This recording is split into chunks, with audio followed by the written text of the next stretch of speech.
Cuando las tropas soviéticas entraron en una de las sedes de la Ahnenerbe en Berlín, en mayo de 1945, encontraron algo que no figuraba en ningún informe de guerra. En el suelo de una habitación yacían varios soldados de raza mongoloide, sin distintivos de ningún tipo, sin documentación que permitiera identificarlos. Todos portaban dagas ceremoniales de diseño desconocido para el ejército soviético, y sus cuerpos estaban dispuestos en círculo, con las cabezas unidas en el centro formando una especie de rueda. Nadie supo entonces quiénes eran. Nadie lo sabe con certeza todavía. La única pista remite a la expedición que el zoólogo y oficial de las SS Ernst Schäfer, nacido en Colonia el 14 de marzo de 1910, lideró al Tíbet entre abril de 1938 y agosto de 1939 bajo el patrocinio directo de Himmler. Schäfer era un explorador de probada capacidad. Había participado en 2 expediciones previas al Tíbet, la primera en 1930 a 1931 y la segunda en 1934 a 1936, ambas lideradas por el explorador americano Brooke Dolan II. Conocía las rutas, los climas, las lenguas vehiculares de la región y, sobre todo, tenía relaciones establecidas con funcionarios tibetanos que le habían abierto puertas que a la mayoría de los occidentales permanecían cerradas. Himmler firmó en agosto de 1937 un memorando ordenando a la Ahnenerbe que equipara una nueva expedición al Tíbet, subordinada formalmente a la SS. El proyecto inicial de Schäfer era científico, zoología, botánica, geomagnética, pero la Ahnenerbe añadió sus propias exigencias.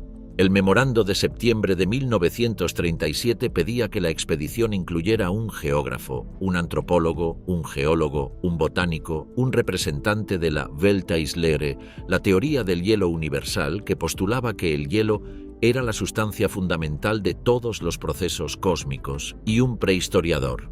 Schäfer rechazó incluir a Edmund Kiss, el principal defensor de la Welteislehre, dentro de la Ahnenerbe, porque la teoría era científicamente absurda. Himmler aceptó la condición, pero la expedición siguió siendo suya. El equipo que partió del puerto de Génova el 21 de abril de 1938 a bordo del vapor italiano Gneisenau era de 5 hombres. Schäfer como director, Karl Wienert como geofísico responsable de las mediciones magnéticas, Ernst Krause como entomólogo y fotógrafo, Edmund Gehr como técnico de equipos y jefe de aprovisionamiento, y Bruno Beger, el antropólogo de las SS, cuyo programa de investigación giraba en torno a una pregunta que nunca había tenido ni podría tener respuesta científica válida. ¿Podía establecerse una correlación morfológica entre la población tibetana y los supuestos ancestros de la raza aria? Beger tenía sus respuestas preparadas de antemano. En el camino al Tíbet comenzó a construir su metodología. En Sikkim ya tomaba medidas. Al llegar a Lhasa, en enero de 1939, el equipo fue recibido por el regente tibetano Retin Rinpoche, que gobernaba en nombre del Dalai Lama de 14 meses que no habría de ser entronizado hasta 1940. En la capital tibetana, Beger desplegó su equipo de medición con una sistemática que asombraría por su frialdad. Midió a 376 personas, tomó moldes de yeso de los rostros, manos y orejas de 17 de ellas, registró huellas dactilares de otras 350, filmó y fotografió rituales, asistió al Losar, el Año Nuevo tibetano, cuando decenas de miles de peregrinos llenaban los accesos al Potala con una densa marea humana entre nubes de incienso de enebro. Lo que Schäfer también hizo fue estudiar con atención los rituales del Kalachakra, el Tantra de la Rueda del Tiempo, una de las iniciaciones más complejas del budismo tibetano. El Kalachakra involucra durante varios días prácticas de visualización, purificación y juramentos espirituales. Su cosmología está construida sobre la leyenda de Shambhala, el reino mítico del que surgirá un rey guerrero para librar la batalla final del mundo. Para los ocultistas nazis que habían leído a Ossendowski, a Roerich y a Guénon, Shambhala era el equivalente tibetano de Agartha, el reino subterráneo de los maestros espirituales superiores. Y el Kalachakra era el manual de iniciación de sus guardianes. Schäfer escribió un informe exhaustivo sobre el ritual. En el interrogatorio que le realizó el Servicio de Inteligencia Militar de los Estados Unidos en febrero de 1946, El expediente USFET-OI-FIR Final Interrogation Report Schäfer recordó específicamente que Himmler le había preguntado por el Kalachakra y que él le había proporcionado una descripción detallada. También recordó que Himmler la leyó con la concentración de quien toma notas operativas, no de quien satisface una curiosidad intelectual. Esa sección del interrogatorio sigue parcialmente restringida. La expedición regresó a Alemania el 4 de agosto de 1939, con la guerra a 3 semanas de distancia.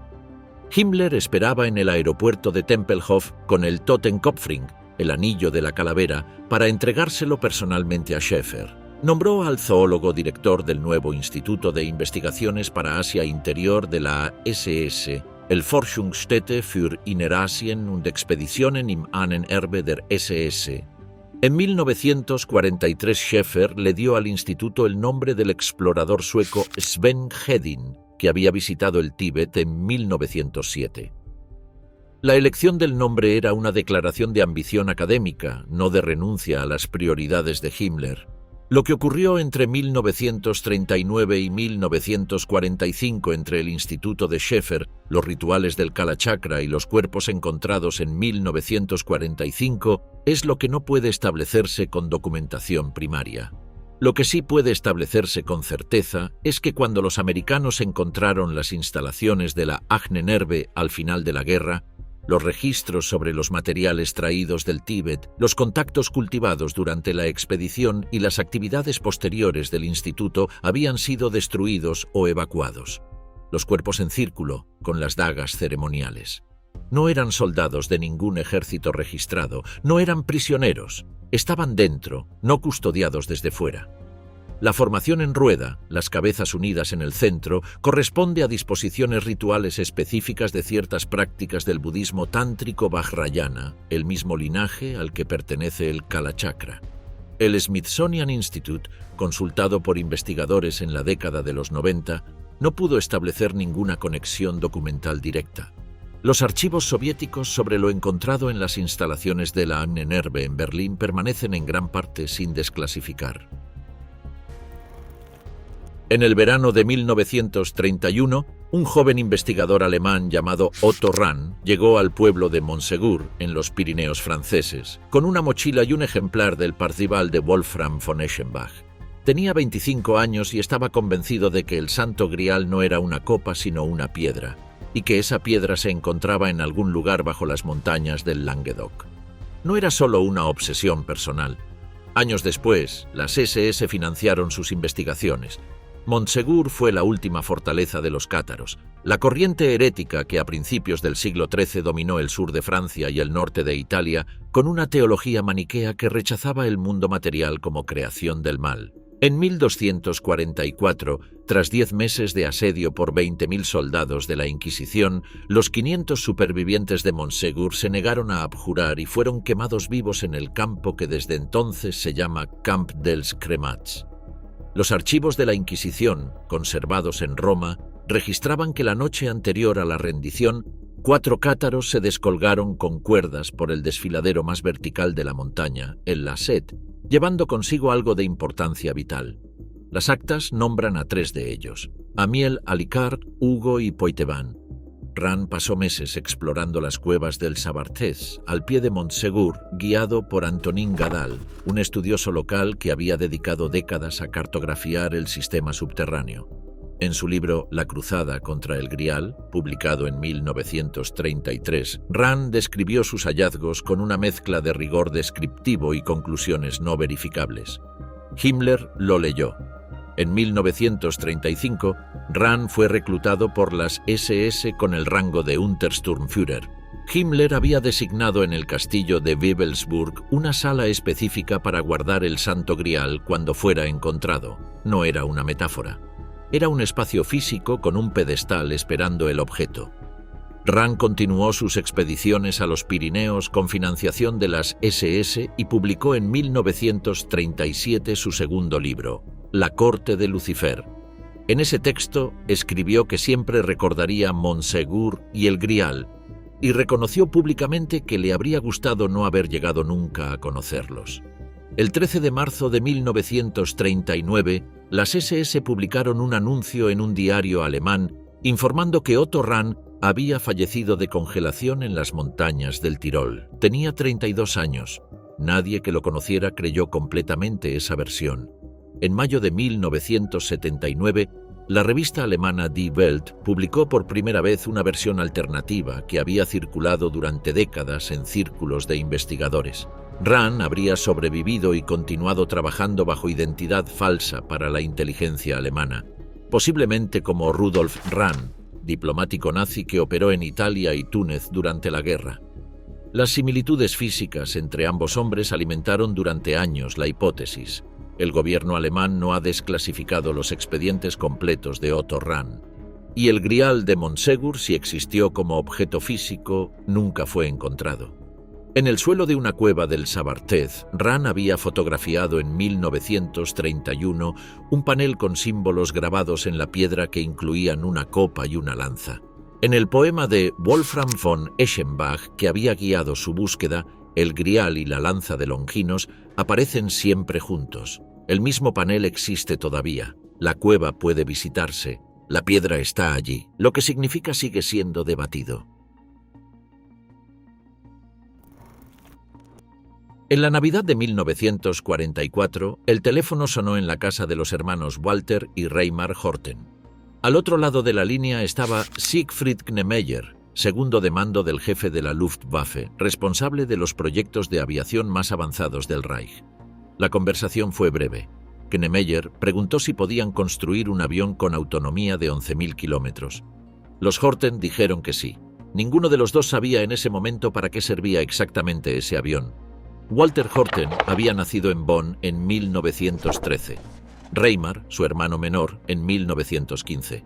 Desde la infancia habían estado obsesionados con un concepto aeronáutico que los ingenieros convencionales consideraban marginal.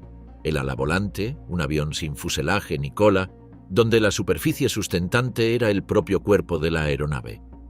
Habían comenzado con planeadores a los 15 y 17 años en el Club de Vuelo de Bonn, en una Alemania que tenía expresamente prohibido el uso de aeronaves militares por el Tratado de Versalles.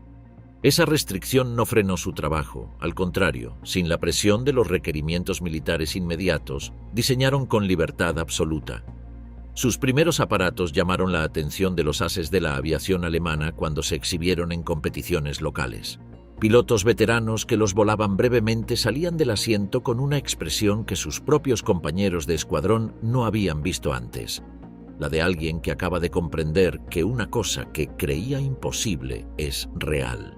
La maniobrabilidad del ala volante, la ausencia de resistencia aerodinámica de la cola convencional, la respuesta inmediata a los controles eran radicalmente distintas de todo lo que esos pilotos habían experimentado. Los hermanos Horten siguieron trabajando. Diseñaron el Jo-2, el Jo-3, el Jo-4, el Jo-5, el Jo-6, mejorando cada generación sin planos de detalle, sin túneles de viento, sin matemáticos aeronáuticos. Reimar diseñaba a partir de la intuición y de la observación directa de los vuelos experimentales. Lo que no podía medir, lo adivinaba con una precisión que sus contemporáneos no sabían si admirar o temer. En 1943, cuando la situación en el frente oriental ya había comenzado a deteriorarse de forma irreversible, Hermann Göring buscaba soluciones. Convocó a las principales firmas de aviación alemana con un requisito que sonaba a desafío imposible: un avión capaz de transportar 1.000 kilogramos de bombas a 1.000 kilómetros de distancia a una velocidad de crucero de 1.000 kilómetros por hora. El proyecto se llamó informalmente el 1000.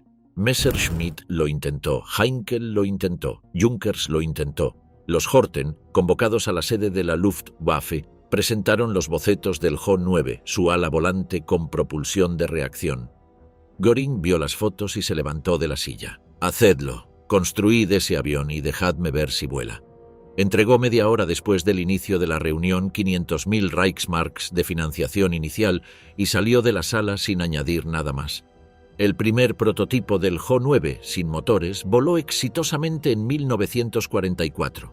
El segundo prototipo, el Jo-9V2, ya con 2 turborreactores Junkers Jumo 004B, Despegó el 2 de febrero de 1945 y alcanzó velocidades superiores a los 800 km por hora en los primeros vuelos de prueba.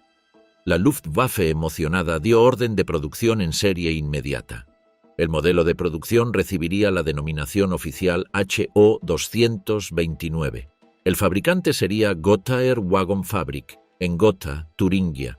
Se encargaron 20 unidades, pero el Jo-229 nunca llegó a combate. La guerra acabó antes. Lo que sí llegó al final de la guerra fue el tercer prototipo, el Jo-9V3, que los americanos encontraron en las instalaciones de Gotha Air Wagon Fabrik en Friedrichroda el 14 de abril de 1945. El avión estaba al 80% de su ensamblaje. Lo desmontaron y lo enviaron a los Estados Unidos dentro de la Operación Seahorse, el programa naval equivalente a la más conocida Operación Paperclip. El HO-9V3 llegó al Reino Unido para evaluación preliminar en el Royal Aircraft Establishment de Farnborough y posteriormente fue transferido a los campos de Wright y Freeman en los Estados Unidos. Desde 1952 se encuentra en las colecciones del Smithsonian Institution, donde fue restaurado entre 2015 y 2017. Aquí comienza el misterio técnico que todavía divide a los ingenieros. En 1983, Reimar Horten publicó el libro Nur Flügel, Die Geschichte der Horten-Flugzeuge 1933 a 1960, escrito en colaboración con Peter Selinger. En ese texto afirmó por primera vez que había incorporado deliberadamente en la estructura del Jo-9 una mezcla de serrín, carbón vegetal y cola entre las capas de madera contrachapada que formaban las superficies exteriores del ala. El objetivo declarado: absorber las ondas de radar y hacer el avión invisible a los sistemas de detección aliados. Estaba describiendo, con terminología de la época, lo que los ingenieros modernos llaman material absorbente de radiación, el componente fundamental de la tecnología stealth. En 2009, Northrop Grumman, el fabricante del bombardero furtivo B-2 Spirit americano, financió un documental de National Geographic que incluyó un estudio de las propiedades radar absorbentes del HO-229. Para el estudio se construyó una réplica a escala real del Jo-9V2 en madera, usando cola impregnada con material de carbono entre las capas de contrachapado. Los ingenieros de Northrop iluminaron la réplica con señales de radar de las frecuencias utilizadas por los sistemas británicos Chain Home de 1944 y midieron la firma radar resultante. El resultado fue sorprendente. La réplica presentaba una huella radar significativamente reducida en comparación con un avión convencional equivalente. Northrop Grumman concluyó que con la combinación del diseño ala volante y los materiales de la construcción, el Jo-9 habría resultado casi invisible para los radares británicos de la época. Sin embargo, el Smithsonian llegó a conclusiones más matizadas. Durante la restauración del Jo-9V3 real entre 2015 y 2017, los conservadores utilizaron microscopía electrónica, difracción de rayos X y espectroscopía de transformada de Fourier sobre las capas de madera del avión original. Buscaron específicamente partículas de carbón o cualquier material absorbente en la adhesión entre las capas. No encontraron evidencia concluyente de la impregnación de carbono que Reimar había descrito.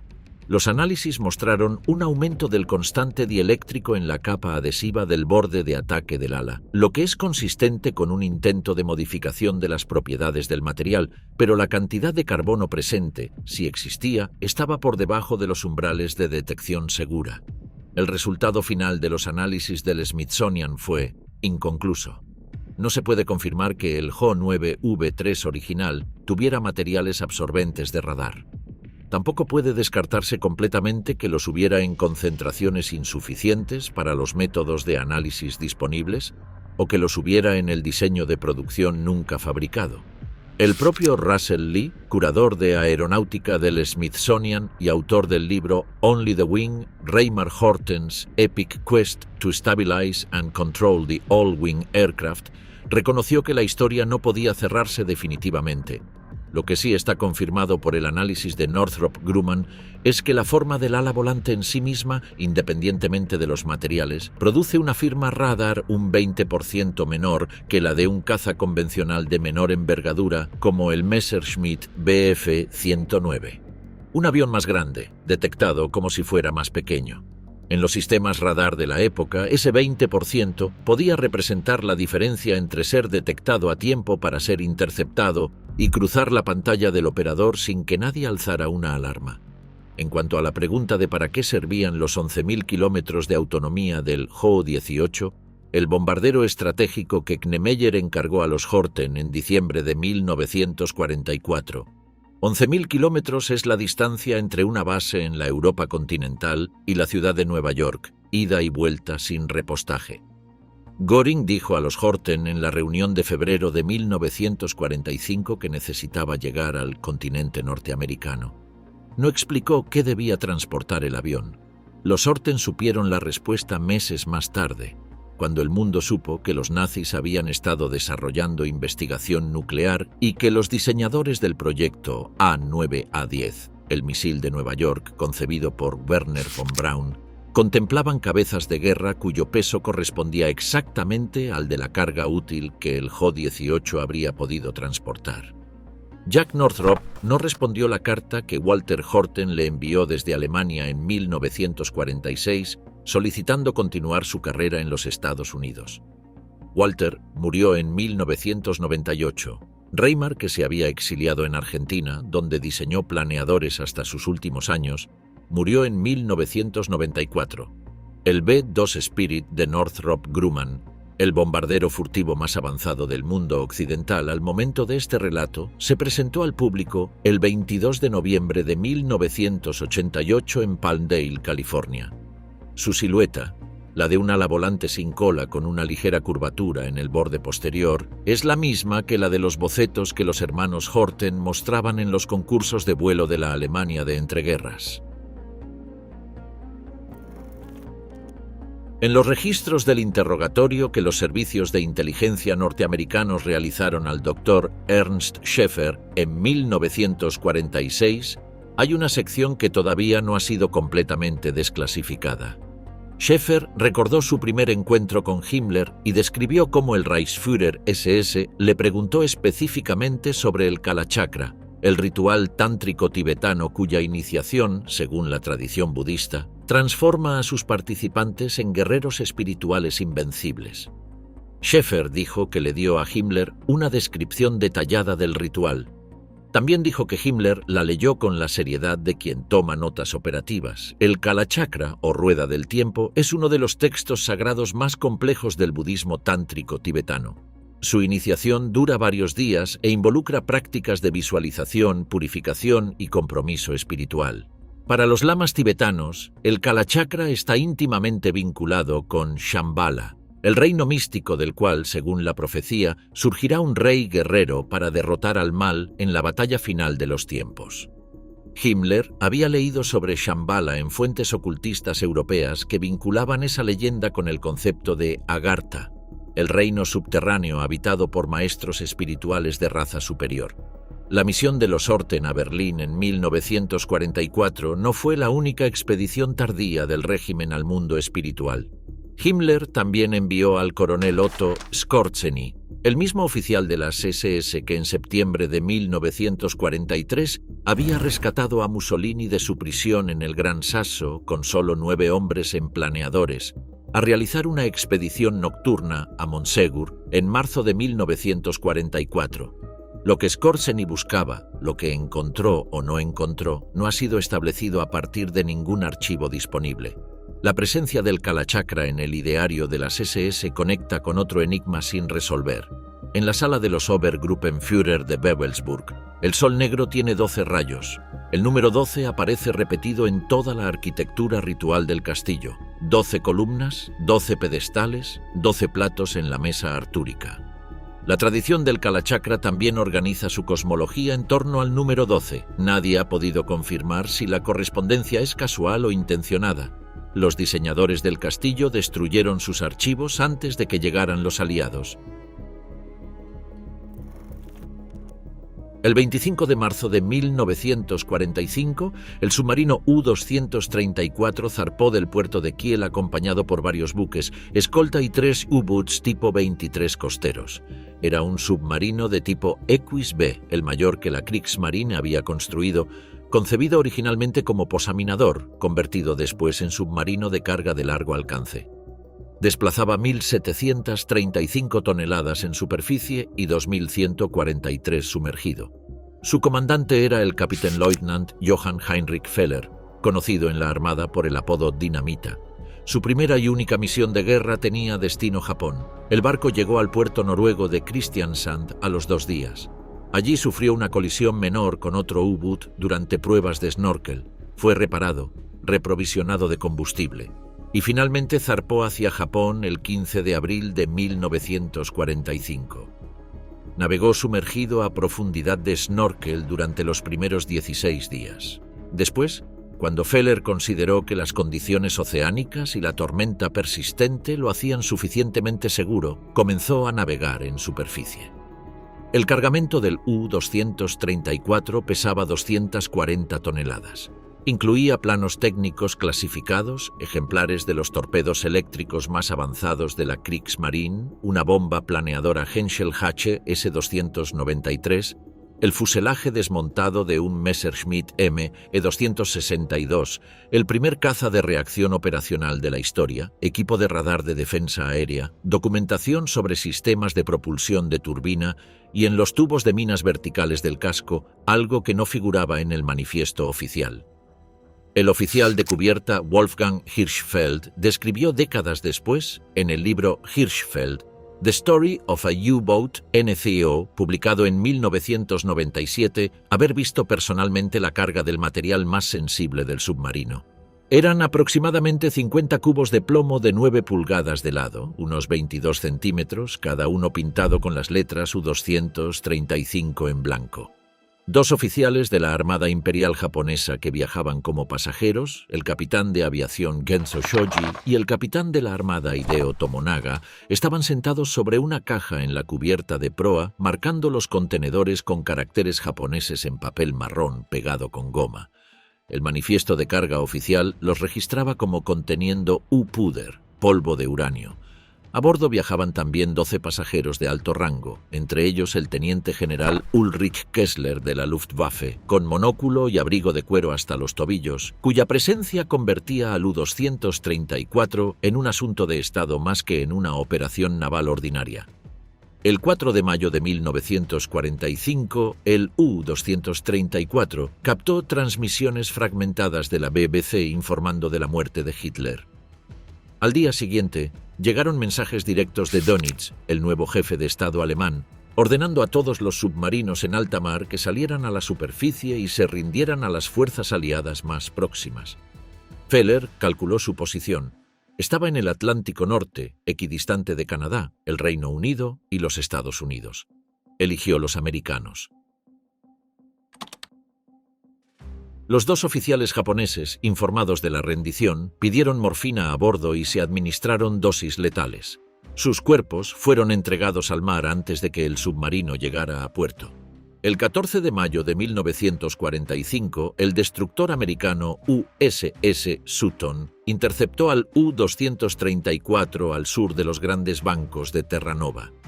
Una dotación americana asumió el control del submarino y lo pilotó hasta el arsenal naval de Portsmouth en New Hampshire, donde ya habían rendido los U-Boots U-805, U-873 y U-1228. La llegada del U-234 se convirtió en un acontecimiento de primera página. Los periodistas, que habían establecido sus cámaras en el muelle, fueron mantenidos a distancia por marines armados con órdenes específicas de no dejar aproximarse a nadie, bajo amenaza de ser disparados si no obedecían. El sumario de inteligencia americano del 19 de mayo de 1945, clasificado como secreto, listó el cargamento del U-234 incluyendo planos, armas, suministros médicos, instrumentos, plomo, mercurio, cafeína, aceros, vidrio óptico y latón. El uranio no figuraba en ninguna línea de ese documento. Había desaparecido del registro antes de que el registro fuera escrito. El historiador Joseph Scalia, que investigó el caso con acceso a documentos navales desclasificados en los años 90, encontró en los archivos del Arsenal Naval de Portsmouth un cable en el que se describen los contenedores de uranio como cilindros forrados de oro, un método de almacenamiento que los físicos nucleares de la época usaban exclusivamente para el material con alta concentración de U-235 para prevenir la contaminación por oxidación. El uranio en bruto o ligeramente enriquecido no requería ese tratamiento. Solo el material cercano a la pureza de armas necesitaba ese nivel de protección. El mayor John Lansdale, antiguo jefe de seguridad del Proyecto Manhattan, declaró en 1995 que el uranio del U-234 fue enviado directamente a las instalaciones de enriquecimiento de Clinton Engineer Works en Oak Ridge, Tennessee, donde fue procesado como parte del programa de armas. Las instalaciones de Oak Ridge usaban calutrones electromagnéticos para enriquecer el uranio 235. Los registros de producción de esas instalaciones, examinados por el investigador Carter Heydrich y publicados en su libro Critical Mass, How Nazi Germany Surrendered Enriched Uranium for the United States Atomic Bomb, muestran un aumento notable en la producción de uranio enriquecido en las semanas posteriores al 14 de junio de 1945, fecha en la que el segundo oficial de la Armada Americana Traynor y el técnico Smith mantuvieron una conversación telefónica sobre el destino del uranio del U-234. Eric Jette, el metalúrgico jefe de Los Álamos, había proyectado a principios de 1945 que los laboratorios podrían disponer de apenas 15 kilogramos de uranio enriquecido para mayo de ese año. La bomba Little Boy, de diseño de cañón, requería aproximadamente 50 kilogramos de uranio 235 al 90% de pureza. La diferencia entre lo disponible y lo necesario era la razón por la que el programa de la bomba de uranio había estado al borde del fracaso durante meses. El historiador Heydrich documentó que el metalúrgico Edward Hamel, que trabajó en el Laboratorio Metalúrgico de Chicago donde se fabricaban los componentes del núcleo de la bomba, declaró que muy poco uranio enriquecido llegó al laboratorio hasta 2 o 3 semanas antes de que la bomba fuera lanzada. La bomba Little Boy cayó sobre Hiroshima el 6 de agosto de 1945. Las cuentas de tiempo coinciden con la hipótesis de que el uranio del U-234, procesado en Oak Ridge en junio, llegó a Los Álamos en julio y fue ensamblado en la bomba que destruyó la ciudad japonesa en agosto. Pero el gobierno de los Estados Unidos no ha confirmado esa cadena causal. Los registros de inventario de materiales fisionables correspondientes a los meses de mayo a agosto de 1945 en Oak Ridge y Los Álamos no han sido publicados en su totalidad.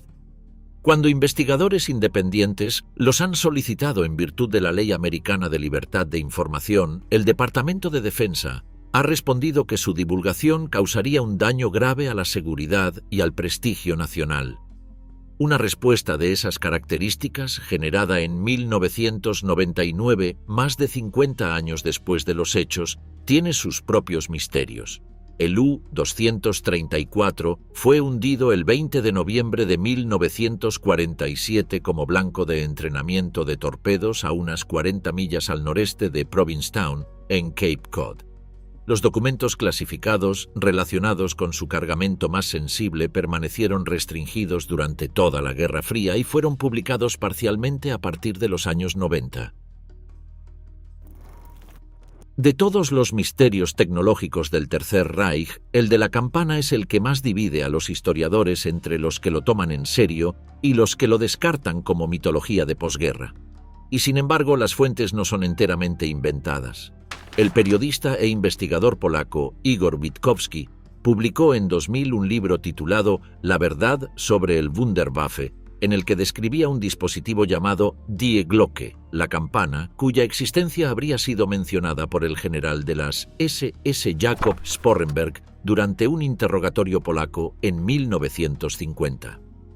Sporrenberg fue ejecutado en Polonia ese mismo año por crímenes de guerra cometidos en Lublin.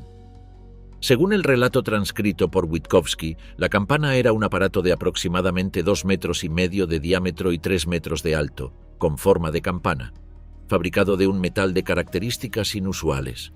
En su interior giraban en sentidos contrarios dos cilindros que contenían una sustancia descrita como Serum 525, un material de color violáceo que Sporrenberg describió como similar al mercurio pesado enriquecido. El dispositivo generaba un campo de energía en un radio de entre 150 y 200 metros que, según los informes, producía efectos físicos sin precedentes. Descomposición de materia orgánica a alta velocidad, muerte de pequeños animales en cuestión de minutos, desorientación severa en los operadores humanos y lo que varios ingenieros que presuntamente trabajaron en el proyecto describieron como anomalías en el flujo del tiempo dentro del campo generado. El proyecto habría estado encuadrado bajo la supervisión directa del SS Obergruppenführer Hans Kammler, el ingeniero que también supervisó la producción de los cohetes V2 en las instalaciones subterráneas de Mittelberg, construidas con trabajo esclavo de los campos de concentración. Kammler desapareció al final de la guerra. Su paradero nunca fue establecido. Una versión lo sitúa muerto en Praga en mayo de 1945. Otra afirma que fue evacuado a los Estados Unidos dentro de la operación Paperclip, el programa mediante el cual los servicios de inteligencia americanos reclutaron a más de 1.600 científicos alemanes entre 1945 y 1959. La instalación subterránea donde presuntamente se realizaron los experimentos con la campana fue llamada Der Riese, el gigante, y estaba ubicada en las montañas de los Sudetes, en la región de Baja Silesia, actualmente en territorio polaco. El complejo consistía en una red de túneles excavados bajo varias montañas, con más de 8 kilómetros de galerías documentadas y una estructura central de hormigón armado de planta circular que los investigadores locales llaman el Henge, por su semejanza superficial con Stonehenge. El Henge existe. Puede visitarse en el municipio polaco de Ludwikowice Klodzki. Mide aproximadamente 30 metros de diámetro. Está hecho de hormigón con espesores de 1,5 metros a 2 metros, tiene 12 columnas y en su bóveda quedan anclajes metálicos que nadie ha logrado relacionar con ningún equipamiento industrial conocido de la época. Los archivos sobre qué proyecto específico se realizó en ese complejo fueron destruidos. Ningún documento alemán sobreviviente menciona el término Die Glocke. Lo que sí existe son registros de que en abril de 1945 ocurrió algo extraordinario en las inmediaciones del complejo. Un episodio que Witkowski describe como el único ejemplo conocido en la historia de la Segunda Guerra Mundial de ejecución masiva de personal científico altamente cualificado por las propias SS. 62 científicos e ingenieros que trabajaban en instalaciones secretas en la región de Baja Silesia fueron ejecutados por sus propios guardias en los días previos a la llegada de las tropas soviéticas. Sus nombres nunca fueron publicados en ningún informe aliado. Sus experimentos, si los hubo, murieron con ellos. El 22 de mayo de 1942, el médico Kurt Plotner realizó en las instalaciones del campo de concentración de Dachau el primero de una serie de experimentos que no fueron descubiertos durante los juicios de Nuremberg porque los registros específicos habían sido destruidos. Plotner era médico de las SS e investigaba una pregunta muy concreta: si era posible utilizar sustancias farmacológicas para suprimir la voluntad de un individuo y hacerlo hablar sin que pudiera mentir o resistirse a las preguntas. El fármaco que usaba se llamaba mescalina, un alcaloide natural extraído del cactus peyote utilizado desde tiempos precolombinos en ceremonias rituales del norte de México. La mescalina en dosis altas produce alucinaciones, desestructuración de la percepción del tiempo y el espacio, y en ciertos casos, estados de sugestionabilidad extrema. Los experimentos de Plotner en Dachau quedaron registrados en un único informe parcial que fue encontrado por los aliados en 1945 y clasificado por los servicios de inteligencia americanos. Durante décadas, ese informe permaneció en el ámbito de los archivos restringidos. Cuando fue parcialmente desclasificado, reveló que Plotner había administrado mescalina a prisioneros del campo sin su conocimiento, mezclada en el café o la sopa, y había sometido a los sujetos a interrogatorios filmados. Los resultados fueron, según el propio informe, inconsistentes. Algunos sujetos entraban en estados de completa desinhibición y hablaban sin control. Otros se volvían agresivos o se sumían en estados de pánico que impedían cualquier interrogatorio. Plotner concluyó que la mescalina no era el agente farmacológico que buscaba, pero que sus propiedades alucinógenas abrían líneas de investigación en otras direcciones. La conexión entre los experimentos de Dachau y el programa americano MKUltra, lanzado por la CIA en 1953, ha sido documentada por el historiador John Marks en su libro The Search for the Manchurian Candidate. Marks estableció que varios de los científicos reclutados por la Operación Paperclip habían trabajado en experimentos farmacológicos durante la guerra y que sus investigaciones sirvieron de base metodológica para los programas de control mental americanos. El doctor Walter Schreiber, jefe de la medicina militar alemana durante la guerra, fue evacuado a los Estados Unidos en 1951 a pesar de las protestas del fiscal de Nuremberg, Telford Taylor, quien había documentado su implicación en experimentos con prisioneros. Los archivos completos del programa farmacológico de las SS en Dachau no han sido desclasificados en su totalidad. Lo que fue destruido en 1945 no puede recuperarse. Lo que fue clasificado por los americanos en 1945 y 1946 sigue siendo objeto de solicitudes de desclasificación parcialmente denegadas. En noviembre de 1944, pilotos del Escuadrón Nocturno de Combate 415 de las Fuerzas Aéreas de los Estados Unidos presentaron informes que sus mandos no sabían cómo clasificar.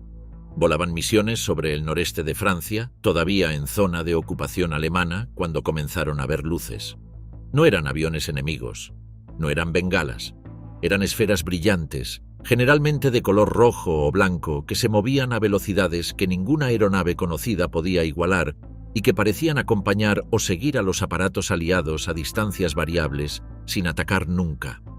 El nombre que los pilotos les dieron fue tomado de una tira cómica popular de la época, Smiling Jack, donde una palabra de jerga describía a un personaje con poderes extraños, Foo Fighters. Los informes se multiplicaron a lo largo de 1944 y 1945. Pilotos británicos, americanos y australianos presentaron decenas de reportes independientes describiendo fenómenos similares sobre Alemania, Francia e Italia. Las descripciones coincidían en detalles físicos específicos. Las luces se movían a velocidades imposibles, cambiaban de dirección sin desacelerar, no dejaban rastro de propulsión visible y desaparecían repentinamente sin dejar rastro. En ningún caso atacaron a ningún avión aliado. El investigador italiano Renato Vesco publicó en los años 60 evidencia de que las Foo Fighters no eran fenómenos naturales ni ilusiones ópticas, sino un arma alemana real conocida internamente como Feuerball, bola de fuego, desarrollada en instalaciones de la Luftwaffe en Wiener Neustadt, en Austria. El Feuerball sería un aparato de propulsión a turbina, sin piloto, recubierto de una sustancia inflamable que ardía sin consumir el artefacto, capaz de volar de forma autónoma y diseñado para seguir a los aviones aliados y perturbar sus sistemas de radar e ignición. El ex oficial Haberstroh, entrevistado en una habitación de un convento por investigadores españoles a finales del siglo XX, recordó específicamente las bolas de luz que los cazas de reacción Messerschmitt transportaban en sus panzas y lanzaban contra las formaciones enemigas, encendiéndose como bolas de fuego en el aire. Su descripción correspondía técnicamente con lo que Vesco había documentado. También correspondía con los informes de los pilotos aliados. Existe un segundo candidato técnico, los plasmas bola que se generan naturalmente alrededor de los motores de aeronaves en condiciones atmosféricas específicas. Pero los pilotos aliados que presentaron los informes más detallados eran veteranos con miles de horas de vuelo que conocían perfectamente los fenómenos naturales. Los archivos específicos del proyecto Feuerball o de cualquier programa equivalente de drones de propulsión a turbina de la Luftwaffe no han sido encontrados. El inventor del radar, Robert Watson Watt, declaró después de la guerra que los alemanes habían estado trabajando en dispositivos de interferencia electromagnética aérea cuya documentación técnica fue destruida en los últimos meses del conflicto. Los informes de las Foo Fighters continúan en los archivos de la Fuerza Aérea de los Estados Unidos clasificados como no identificados. En la Universidad del Reich de Estrasburgo, ciudad que Alemania había incorporado formalmente a su territorio en 1940, el anatomista August Hirt ocupaba un laboratorio en el segundo piso del edificio de medicina. Era profesor y miembro de las SS con el grado de Hauptsturmführer. A finales de 1941 le escribió a Wolfram Sievers, director ejecutivo de la Ahnenerbe, con una propuesta. Hirt quería construir una colección de esqueletos judíos. Su justificación era científica. Afirmaba que la anatomía cráneo-facial de los judíos nunca había sido documentada sistemáticamente en vida, porque los únicos especímenes disponibles para la ciencia eran los de individuos fallecidos cuya descomposición distorsionaba las medidas. Si se disponía de los individuos vivos, medidos con precisión antes de morir, la colección resultante sería, en sus palabras, de un valor científico único e inestimable. Himmler leyó la propuesta y la aprobó. En 1943, Bruno Beger, el mismo antropólogo que había medido a 376 tibetanos durante la expedición de Schäfer, seleccionó en Auschwitz a 115 detenidos de diversos tipos étnicos, hombres y mujeres. Los 115 fueron transportados en agosto de 1943 al campo de concentración de Natzweiler-Struthof, en Alsacia, aproximadamente 80 kilómetros al suroeste de Estrasburgo. Allí fueron gaseados. Sus cuerpos fueron trasladados al laboratorio de Hirt, donde el profesor los preparó para su conservación. Cuando las tropas aliadas se aproximaron a Estrasburgo en septiembre de 1944, Hirt dio orden de destruir los cadáveres. La destrucción fue incompleta. Los soldados americanos encontraron los restos de 86 cuerpos en estado de semiconservación química en el sótano del laboratorio de anatomía. El proceso de Nuremberg documentó el caso. Bruno Beger fue juzgado en Alemania en 1971, casi 30 años después, y condenado a 3 años de prisión condicional. August Hirt no fue juzgado porque se suicidó en junio de 1945 en los bosques de Baviera. El misterio no es el crimen. El crimen está documentado. El misterio es lo que pretendía demostrar Hirt con esa colección. Los escritos científicos que habría producido a partir de ella nunca existieron o fueron destruidos. La hipótesis racial que justificaba el proyecto nunca fue publicada. La pregunta que Hirt afirmaba que su colección respondería, esa pregunta sobre la supuesta anatomía diferencial de los judíos, nunca tuvo ni podría haber tenido respuesta científica válida porque la premisa era científicamente nula desde el principio. Pero Hirt la creyó y el régimen la financió. El 10 de mayo de 1941, en la base aérea de Augsburg, el viceführer del partido nazi, Rudolf Hess, se vistió con un uniforme de la Luftwaffe, montó en un Messerschmitt Bf-110 y despegó solo en dirección noroeste. Tenía 47 años, llevaba 4 meses planificando en secreto lo que estaba a punto de hacer y no le dijo a nadie a dónde iba. Voló durante 4 horas sobre el Mar del Norte. Al aproximarse a Escocia, saltó en paracaídas sobre el condado de Renfrewshire, se lesionó un tobillo al aterrizar y fue capturado por un agricultor local llamado David McLean con una horca. Pidió hablar con el duque de Hamilton, al que había conocido años antes en los Juegos Olímpicos de Berlín de 1936. Las razones oficiales del vuelo han sido explicadas de múltiples maneras en los 85 años transcurridos desde entonces. La versión más aceptada es que Hess actuaba por su cuenta, motivado por su convicción de que Gran Bretaña podía ser persuadida de firmar una paz separada antes de que Alemania invadiera la Unión Soviética, lo que ocurriría 5 semanas después. Hess había sido profundamente influenciado por su mentor Karl Haushofer, el geopolítico que había enseñado que los anglosajones compartían la herencia racial aria con los alemanes y que una guerra entre ambos pueblos era un error histórico. Pero hay un memorando desclasificado de la inteligencia británica, publicado en 2017, que complica esa versión. El documento producido por el MI6 sugiere que Hess podría haber creído tener autorización tácita, informal, para su misión de paz, que el canal extraoficial pudo haber existido antes del vuelo y que su anulación posterior fue el resultado de una decisión política tomada una vez que Hess ya estaba en suelo británico. Hess también tomó su decisión de volar el 10 de mayo de 1941 por una razón que los historiadores convencionales raramente mencionan.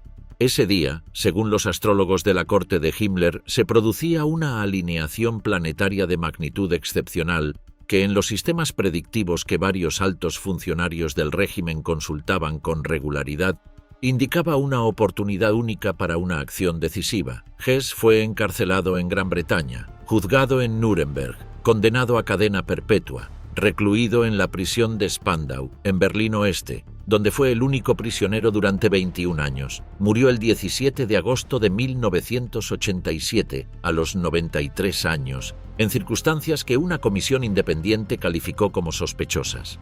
El informe de la autopsia señaló que el cable eléctrico con el que presuntamente se ahorcó era demasiado corto para que un hombre de su edad y condición física pudiera haberse ahorquillado sin ayuda externa. Las transcripciones completas de los interrogatorios británicos a Hess entre 1941 y 1945 no han sido desclasificadas en su totalidad. El 9 de mayo de 1945, un día después de la rendición formal de Alemania, el SS Obergruppenführer Hans Kammler desapareció de la historia. No murió en combate, no fue capturado, no fue juzgado, no fue reconocido en ningún campo de refugiados, no apareció en ninguna lista de bajas, simplemente no estaba. Kammler era, en los últimos 2 años de la guerra, el hombre más poderoso del régimen después de Hitler, Himmler y quizás Bormann. Era el arquitecto que había diseñado las cámaras de gas y los crematorios de Auschwitz-Birkenau. Era el ingeniero que supervisaba la producción de los cohetes V2 en las instalaciones subterráneas de Mittelberg, donde los prisioneros del campo de concentración de Dora trabajaban en condiciones de tan extrema brutalidad que la mortalidad durante la construcción de los túneles superó el 10% mensual. Era el responsable de los proyectos de armas más secretos del Reich, incluyendo, según diversas fuentes, el dispositivo conocido como Die Glock. En la primavera de 1945, Kammler negoció con oficiales de la inteligencia americana. El historiador americano Tom Agoston documentó en su libro Blunder, How the US Gave Away Nazi Super Secrets to Russia, publicado en 1985, que Kammler ofreció a los americanos acceso a la tecnología más avanzada del Reich a cambio de protección personal. Otros investigadores han señalado que Kammler tenía acceso a los planos completos del programa nuclear alemán, a los proyectos de aviación secreta y posiblemente a los registros de experimentos que ningún funcionario nazi de alto rango hubiera podido sobrevivir si se hacían públicos. La versión oficial es que Kammler murió en Praga el 9 de mayo de 1945, posiblemente por suicidio o ejecutado por sus propios subordinados. Ningún testigo de primera mano de su muerte fue identificado de forma verificable. Ningún documento que certifique su fallecimiento fue encontrado por los aliados. La Comisión Aliada de Crímenes de Guerra cerró el caso de Kammler en 1947 señalando que era probable que hubiera muerto al final de la guerra, sin indicar método, lugar exacto ni circunstancias. La operación Paperclip reclutó a 1.600 científicos y técnicos alemanes entre 1945 y 1959.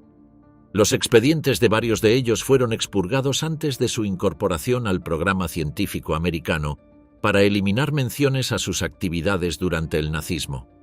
El historiador Annie Jacobsen, en su libro Operation Paperclip, publicado en 2014, documentó ese proceso de expurgo sistemático, pero no pudo identificar a Kammler entre los reclutados.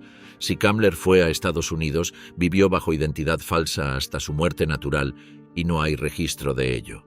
Si fue ejecutado en Praga, no hay registro de eso tampoco. Es el oficial de más alto rango del Tercer Reich, cuyo paradero al final de la guerra permanece completamente desconocido. Registrada en el Registro de Sociedades de Múnich como la Agrupación para el Estudio de la Antigüedad Teutónica, era en realidad la sucursal bávara de la Germanenorden Walvater del Santo Grial, una orden ocultista de corte volkisch fundada en 1912 que combinaba el antisemitismo racial con prácticas derivadas de la masonería, el hermetismo y las tradiciones rúnicas germánicas. Su fundador en Múnich fue Rudolf von Sebottendorf, un hombre cuya biografía presenta capas que todavía no han sido completamente verificadas. Se sabe que viajó a Egipto, donde, según él mismo relató, fue iniciado en ritos del rito de Memphis por miembros de la familia Termudi, judíos francomasones de orientación esotérica. Se sabe que heredó su biblioteca ocultista y que en ella encontró los apuntes que describían los ejercicios de meditación que adoptó como base de la práctica interna de Thule. Se sabe que el emblema de la sociedad era una esvástica entre espadas y guirnaldas y que el lema de sus miembros era «Recuerda que eres alemán, mantén limpia tu sangre». Lo que no se sabe con certeza es la extensión del círculo interior de la Thule. Su existencia en múltiples círculos concéntricos de iniciación era inherente a su estructura. El primer círculo era de miembros regulares, profesionales liberales, aristócratas y militares de la Múnich de posguerra. El segundo, de iniciados en las prácticas mágicas que el grupo llamaba trabajo espiritual. El tercero, del que los investigadores solo tienen referencias indirectas, era el grupo de los que Sebottendorf denominaba maestros. Entre los miembros de Thule que adquirieron relevancia política estaban Rudolf Hess, Alfred Rosenberg, Dietrich Eckart y Anton Drexler, el fundador del Partido Obrero Alemán que Hitler transformó en el Partido Nacional Socialista. La sociedad Thule financió parcialmente la compra del Völkischer Beobachter, que se convirtió en el periódico oficial del nazismo. El jefe de policía de Múnich, Ernst Pauner, formaba parte del círculo interior. Dietrich Eckart fue el primer mentor de Hitler. Muerto en diciembre de 1923, un mes después del fallido putsch de la cervecería, Eckart agonizaba en una calle de Múnich diciéndoles a dos de sus acólitos: «No me lloréis, le hemos dado los medios para comunicarse con ellos».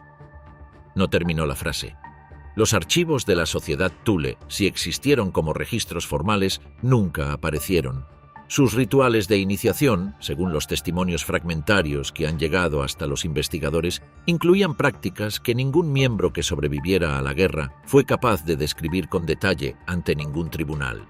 El historiador Nicholas Goodrich Clark, en su trabajo The Occult Roots of Nazism, publicado en 1985, documentó la historia de la sociedad con el mayor rigor académico disponible y concluyó que la verdadera extensión de sus prácticas rituales sigue siendo imposible de determinar a partir de los archivos sobrevivientes.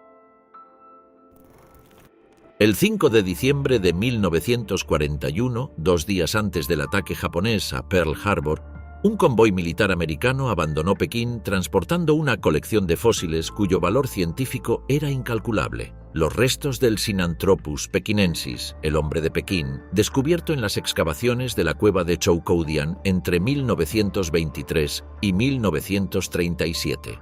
Los fósiles incluían partes del cráneo, los dientes y algunos huesos de entre 30 y 40 individuos de una especie humana que vivió hace aproximadamente 500.000 años. El convoy llegó al puerto de Qinhuangdao el 8 de diciembre, el mismo día en que el Imperio japonés declaraba la guerra a los Estados Unidos.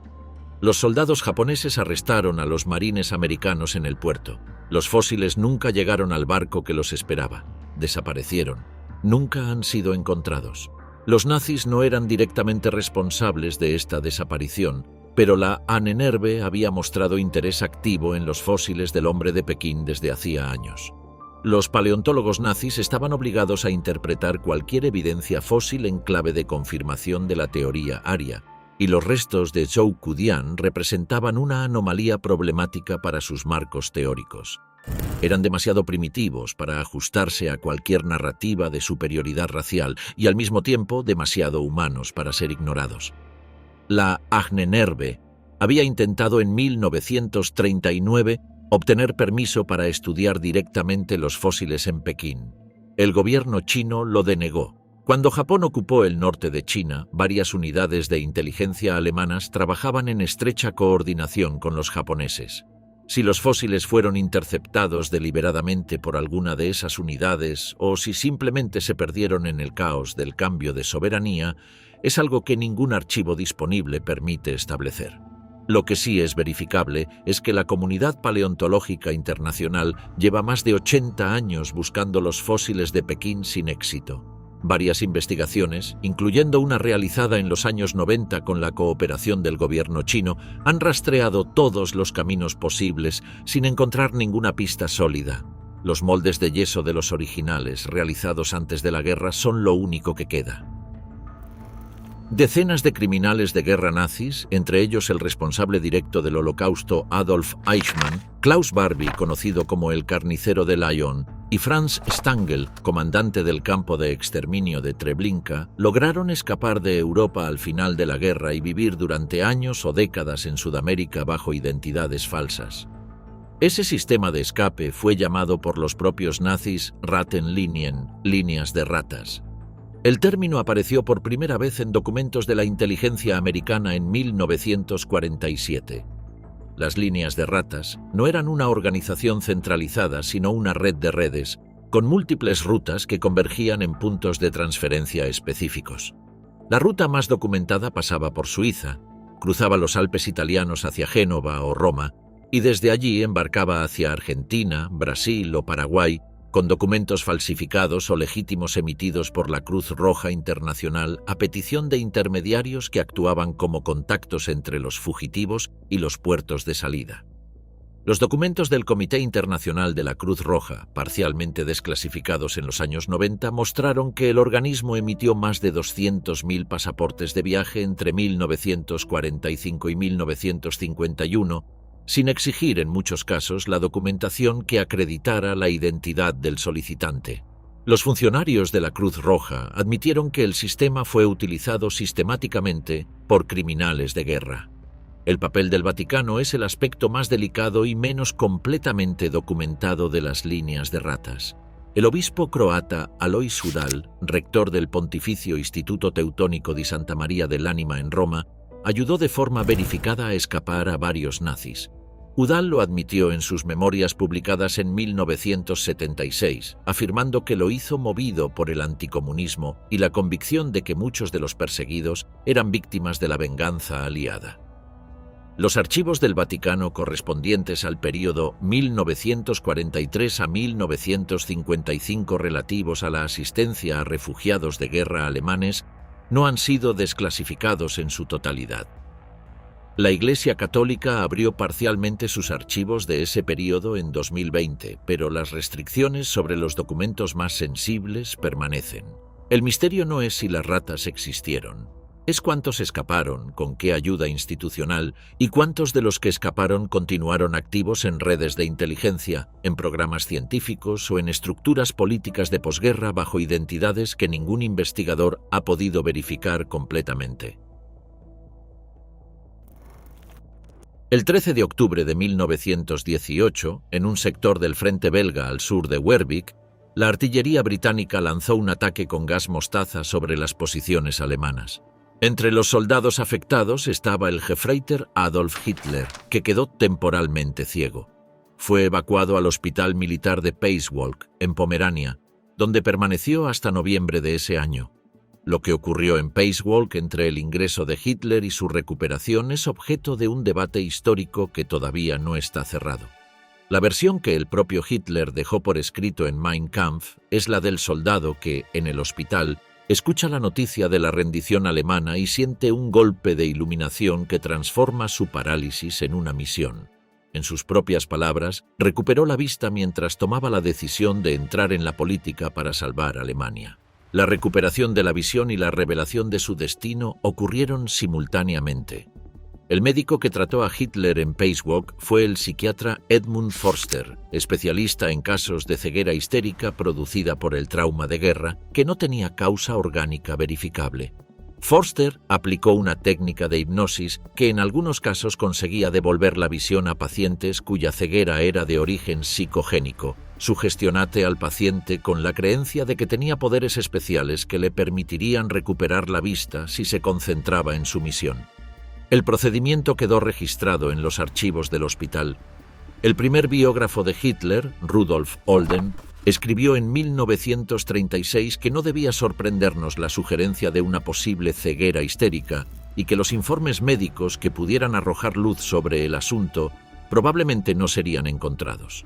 En 1933, cuando el partido nazi llegó al poder, El doctor Edmund Forster fue sometido a presión por la Gestapo. Sus notas sobre el caso Hitler fueron confiscadas. Forster murió el 10 de septiembre de 1933, oficialmente por suicidio, menos de 6 meses después de que Hitler asumiera la Cancillería. Tenía 44 años.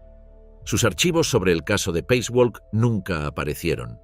Lo que Hitler experimentó exactamente en aquella sala de hospital en noviembre de 1918, y si fue resultado de una hipnosis que lo convenció de una misión sobrenatural, es algo que nadie puede verificar porque las únicas personas que lo sabían murieron antes o durante la guerra. En los últimos meses de la guerra, cuando los bombardeos aliados ya habían destruido gran parte de la capacidad industrial alemana, en las oficinas de diseño que sobrevivían en instalaciones subterráneas, los ingenieros del régimen seguían produciendo proyectos. Algunos eran desarrollos de tecnologías existentes. Otros eran especulaciones técnicas de una ambición que rozaba la ciencia ficción.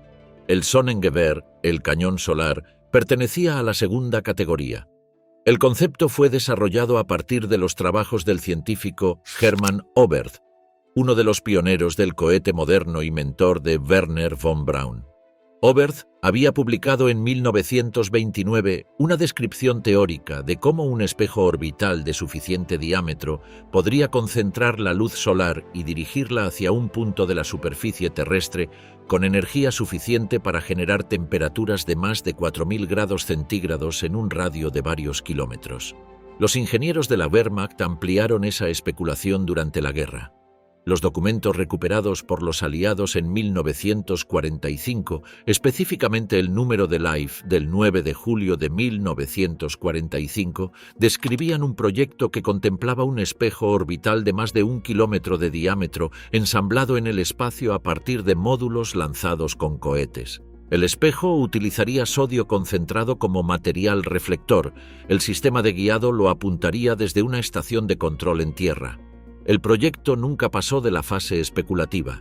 La tecnología necesaria para lanzar materiales al espacio y ensamblarlo en órbita no existía en 1945 y no existiría hasta décadas después.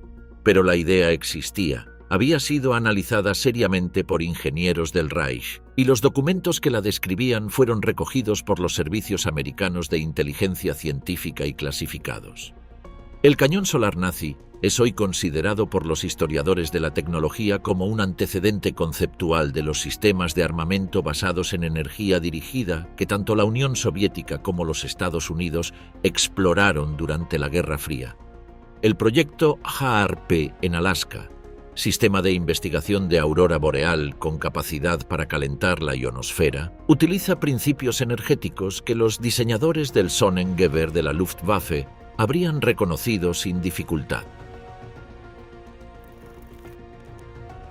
Hay una figura en el origen del movimiento nazi cuya historia es tan extraña que varios historiadores se han preguntado si no fue inventada. No lo fue. Ignaz Trebitsch Lincoln nació en 1879 en una familia judía en Pax, Hungría. Fue ordenado rabí.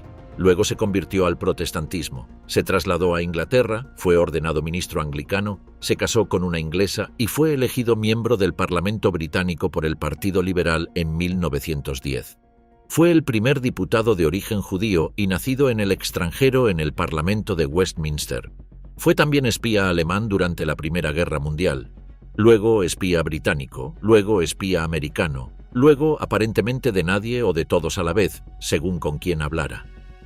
En 1919, Trebitsch Lincoln estaba en Múnich. Participó en el fallido golpe de Estado de Wolfgang Kapp en marzo de 1920. Según algunas fuentes, fue él quien presentó a Hitler con un banquero de Colonia que buscaba hombres capaces de estabilizar la situación política alemana. Si eso es cierto, fue uno de los primeros intermediarios financieros del futuro dictador. En 1933, cuando los nazis estaban a punto de tomar el poder, Trebitsch Lincoln, que para entonces se había convertido al budismo y se había ordenado monje con el nombre de Fra Chao Chu, escribió una carta abierta a los líderes del mundo afirmando que el rey del mundo, el maestro supremo que gobernaba el destino de las naciones desde las montañas del Himalaya, desencadenaría fuerzas desconocidas contra quienes perturbaran el orden cósmico. Murió en Shanghái en 1943. Los archivos del MI6 sobre Trevich Lincoln permanecen parcialmente clasificados. La naturaleza exacta de sus relaciones con el naciente movimiento nazi, si fue un agente deliberado de algún servicio de inteligencia, si actuó como catalizador del nazismo de forma consciente o accidental, si sus declaraciones sobre el rey del mundo eran un código para comunicaciones de inteligencia o una convicción genuina, ninguna de esas preguntas tiene respuesta documental completa. En 2018, un investigador que trabajaba en los archivos de la Stasi, el servicio secreto de la antigua República Democrática Alemana, encontró un documento que no encajaba en ninguna categoría de los expedientes habituales. La referencia interna era críptica.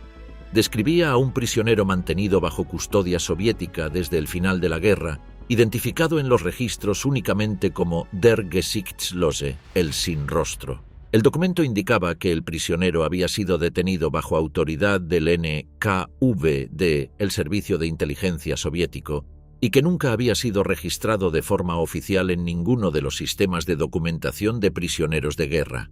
El documento de la Stasi era una referencia de segunda mano, no el expediente original.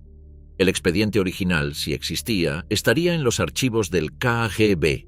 Hoy FSB ruso, no ha sido desclasificado. ¿A quién describía ese documento?